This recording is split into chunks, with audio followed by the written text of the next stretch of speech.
बागेश्वर में कोरोना संक्रमण को ध्यान में रखते हुए सरकार ने 6 से 8वीं तक के छात्रों के लिए स्कूलों को खोल दिया है।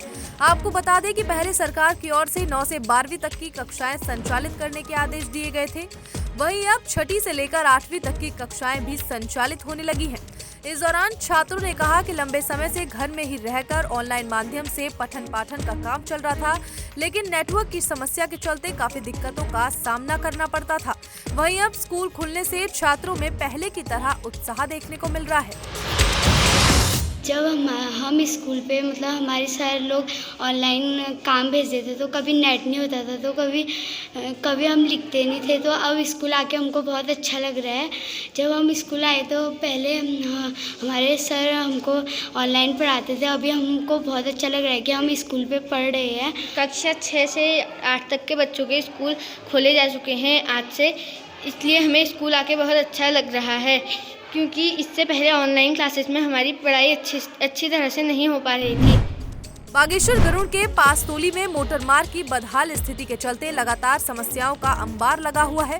दरअसल गांव में 6 सालों से सड़क पर पानी की जल निकासी नहीं हो पा रही है, जिसके चलते सड़क ताल तलैया बनी हुई है। वहीं स्थानीय लोगों ने कहा कि कई बार विभाग को अवगत कराने के बाद भी इस पर कोई कार्रवाई नहीं की गई। साथ ही उन्होंने बताया कि इस समस्या के चलते गाँव में कई दुर्घटनाएं हो चुकी है। वहीं अब ग्रामीणों ने प्रशासन से जल्द ही मामले का संज्ञान लेकर सड़क से जल निकासी करने की मांग की है। सारी दुकानें तक तोड़ने शुरू कर दिए। कितनी बार डीएम साहब से और एसडीएम साहब से गुहार लगाई गई, लेकिन सुनते नहीं कोई। समस्या बहुत है, सारा खेत सारे खराब हो गए। कब से बनी हुई है समस्या? समस्या तो ये 5-6 साल से हो गई। 5-6 साल से भी समस्या बनी पड़ी है। कितनी बार गुहार करने पर नेताओं से कह दिया गया, कोई सुनता नहीं। पासतोली वाली रोड, इस पर जो है ये पानी ये तो अभी कम दिखाई दे रहा है। जब बारिश होती है तो पूरे रोड पर पानी भर जाता है यहाँ, और पूरे निकालने के लिए यहाँ मैक्स और बुलेरो तक निकल नहीं पाती है। आदमियों के लिए निकलने के लिए बड़ी दिक्कत हो जाती है। 1-2 घंटे तक तो समझो इधर का आदमी इधर ही और इधर का इधर रुक जाता है। और ये हॉस्पिटल है, पशु हॉस्पिटल सामने, ये रास्ता आम रास्ता ये भी बंद हो जाता है। बागेश्वर में जल जीवन मिशन कार्यक्रम सवालों के घेरे में आ गया है। दरअसल जल संस्थान में तैनात लैब टेक्नीशियन ने विभागीय अधिकारियों पर इस योजना के तहत बरती जा रही अनियमितताओं के बारे में जिलाधिकारी को शिकायत पत्र सौंपा, जिसके बाद मुख्य विकास अधिकारी ने मामले की जांच के आदेश दिए हैं। वहीं मुख्य विकास अधिकारी का कहना है कि शिकायतकर्ता से बरती जा रही अनियमितताओं के बारे में सबूत पेश करने को कहा गया है। वहीं अब देखना ये होगा कि मामले में किसका पलड़ा भारी होता है और आखिर किसके पक्ष में ये जांच रिपोर्ट सामने आएगी। लगातार बनाई गई आपको नोटिस निकाल दी, लेकिन इसलिए मैंने स्टेट सरकार डीएम साहब से इसमें अपील की और उससे बात की और फोन भी सबूत किया कि इस तरह के यहाँ घटनाक्रम हो रहा है। उसके बाद तुरंत सीधे साहब का मुझे फोन आया और उसको मैंने घटनाक्रम को अवगत कराया। उसके बाद उन्होंने स्पष्टीकरण मुझसे भी लिया है और हमारे अधिशासी देवता को भी स्पष्टीकरण के पत्र जारी किया है। देखते हैं आगे रिपोर्ट कहाँ तक जाती है, लेकिन मैंने इसमें प्रधानमंत्री कार्यालय को शिकायत कर चुका हूँ, क्योंकि मुझे यहाँ पर अधिकारियों के सही जाँच का अभी भरोसा नहीं है। बागेश्वर में आंगनबाड़ी कार्यकर्ता, सेविका और मिनी कर्मचारी संगठन की ओर से जिलाधिकारी के माध्यम से मुख्यमंत्री को कार्यकर्ताओं का मानदेय बढ़ाए जाने के बारे में ज्ञापन सौंपा गया। इस दौरान कार्यकर्ताओं का कहना है कि उन्होंने कोरोना काल में हर किसी को सेवाएं दी हैं, जिसका उन्हें अभी तक मानदेय नहीं मिल पाया है। वहीं मानदेय नहीं मिलने की वजह से उनके सामने रोजी रोटी का संकट मंडरा रहा है। साथ ही अब उन्होंने काम के हिसाब से मानदेय बढ़ाने की मांग की है। दिनों से क्या कहूँ, वर्षों से ही हुए। हम 40-41 साल हम लोगों को आंगनबाड़ी में हो गए। बाल विकास विभाग जो चल रहा है 40-41 साल होने वाले हैं, और 40-41 सालों में लगा लो सिर्फ 7,000 जो है हमारा 7,500 मानदेय है।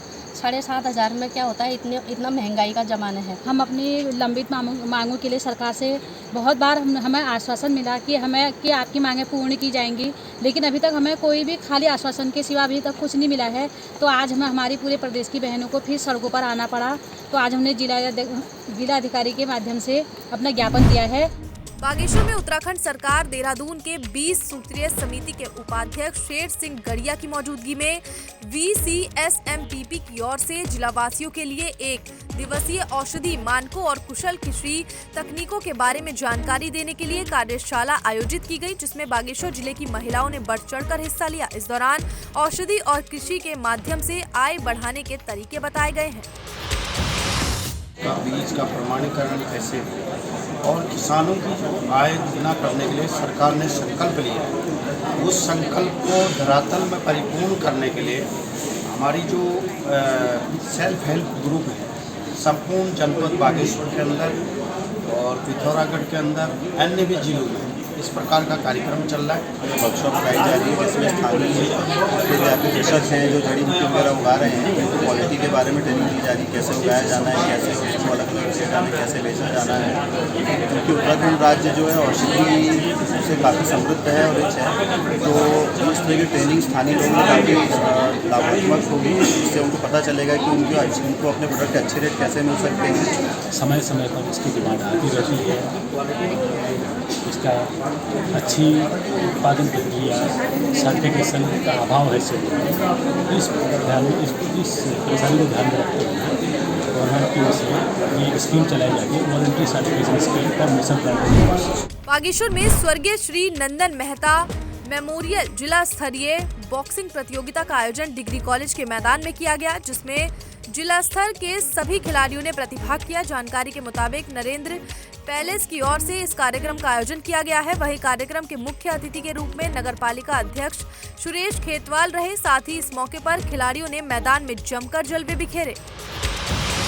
बॉक्सिंग प्रतियोगिता का आयोजन जो है खेल विभाग के तत्वाधान में किया गया, जिनके आयोजक हैं हमारे नरेंद्र पैलेस के ऑनर मयंक खेतवाल।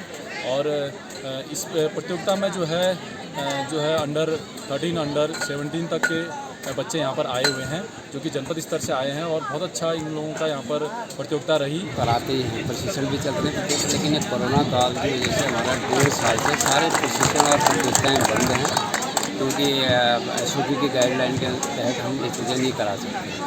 तो ये विशेष ये बैंक कोतवाल जी को धन्यवाद दूंगा कि उन्होंने ये प्रतियोगिता कराई, क्योंकि हमारे यहाँ काफ़ी बच्चे बॉक्सिंग में हैं। प्रतियोगिता यहाँ पर संपन्न हुई। इस प्रतियोगिता लॉकडाउन के काफ़ी समय से 2 साल से ये प्रतियोगिता यहाँ पर नहीं हो रही थी। तो नंदन सिंह मेहता जिन्होंने ये बागेश्वर का स्टेडियम निर्माण में अपनी अहम भूमिका निभाई। बॉक्सिंग टूर्नामेंट करवाया मैं इंटर डिस्ट्रिक्ट, जिसमें कपकोट बागेश्वर गरुड़ के बच्चों ने पार्टिसिपेट किया। इसमें हमने देखने को मिला कि बहुत टाइम से जो एक चीज़ रुकी हुई थी, टूर्नामेंट नहीं हो रहे थे कोई भी, तो एक टूर्नामेंट हुआ तो बहुत उत्साह था बच्चों के अंदर, बहुत एनर्जी थी, जिसकी वजह से बहुत अच्छा टूर्नामेंट रहा, एक सफल आयोजन रहा। बागेश्वर में विद्या ज्योति योजना के तहत राजकीय बालिका इंटर कॉलेज की अनुसूचित जाति की 5 मेधावी छात्राओं को छात्रवृत्ति प्रदान की गई। केनरा बैंक की ओर से 3 छात्राओं को 5-5 हजार और 2 छात्राओं को 2,500 हजार रुपए का वजीफा दिया गया। वहीं बैंक के प्रबंधक हरि सिंह रावत की ओर से बैंकिंग सेवाओं की जानकारी भी दी गई। इस दौरान उन्होंने बताया कि हर साल अनुसूचित जाति की मेधावी छात्राओं को प्रोत्साहित करने के लिए छात्रवृत्ति की जाती है। वहीं इस साल बैंक ने राबाइका की छात्राओं का चयन किया। वहीं योजना के तहत कक्षा 6 से 10 की 5 छात्राओं को चुना गया है, जिन छात्राओं ने कक्षा में सर्वोच्च अंक हासिल किए थे। साथ ही छात्राओं को बैंक की सेवाओं के बारे में जानकारी दी गई। इस दौरान विद्यालय के प्रधानाध्यापक शोभा ने वजीफा प्राप्त छात्राओं से शिक्षा हासिल कर समाज में अच्छा मुकाम हासिल करने की बात कही है।